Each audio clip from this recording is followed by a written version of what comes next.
প্রিয় শিক্ষার্থী বন্ধুরা, আসসালামু আলাইকুম। আশা করি তোমরা সবাই ভালো আছো। তো আজকে আমি তোমাদের ষষ্ঠ শ্রেণীর জীবন ও জীবিকা বইয়ের তোমাদের দ্বিতীয় অধ্যায় পেশার রূপ বদল যে অধ্যায়টি রয়েছে তার পৃষ্ঠা নাম্বার দেখতে পাচ্ছ। এখানে 43 পৃষ্ঠায় তোমাদের একটি ছক রয়েছে, যে এখানে তারা বলেছে যে এভাবে হাসতে হলে এই অধ্যায়ের যে বিষয়গুলো আমাকে আরও ভালোভাবে জানতে হবে তা লিখো।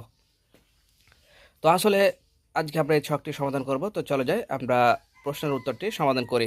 এবং এটার শেষে দেখতে পাচ্ছ যে উক্ত বিষয়গুলো আমাদের শিক্ষক, সহপাঠী, অভিভাবক, ইন্টারনেট ও এলাকার লোকজনের নিকট থেকে জেনে নিই।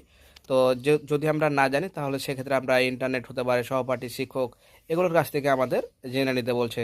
এবং লাস্টে শিক্ষকের মন্তব্য, এখানে তোমার কোনো কাজ নেই, এটা শিক্ষকের মন্তব্য। তো তোমরা যখন জিনিসটা লিখবে তখন শিক্ষক তোমাদের এই মন্তব্যটা জানাবে। তো চলো যাই আমরা এর সমাধানটা লিখে নিই। তো প্রিয় শিক্ষার্থী, তোমাদের একটা কথা বলে রাখি, আমরা ক্লাস 1 থেকে শুরু করে ক্লাস 10 পর্যন্ত সকল শ্রেণীর সকল সমাধানগুলো পর্যায়ক্রমে দিয়ে আসছি। তোমরা সেই ভিডিওগুলো সবার আগে পেতে চ্যানেলটি সাবস্ক্রাইব করে আজই আমাদের সদস্য হয়ে যাও। তো চলো যাই, শুরু করা যাক।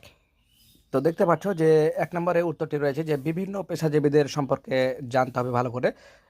2 নম্বর দেখতে পাচ্ছ সময়ের সাথে পেশা পরিবর্তনের ধারা পর্যবেক্ষণ। 3 নম্বর প্রতিষ্ঠিত বিভিন্ন পেশাজীবীর কেস স্টাডি পর্যবেক্ষণ। 4 নম্বর আমরা দেখতে পাচ্ছি বিভিন্ন পেশার মৌলিক দক্ষতা সমূহ অন্বেষণ। 5 নম্বর দেখতে পাচ্ছি কারিগরি ও বৃত্তিমূলক শিক্ষা। 6 নম্বর আমরা দেখতে পাচ্ছি পেশার মৌলিক দক্ষতা অনুসন্ধান। তো এগুলোই ছিল আসলে উত্তর। ভালো থেকো, দেখা হবে পরবর্তী ভিডিওতে। সে পর্যন্ত আল্লাহ হাফেজ।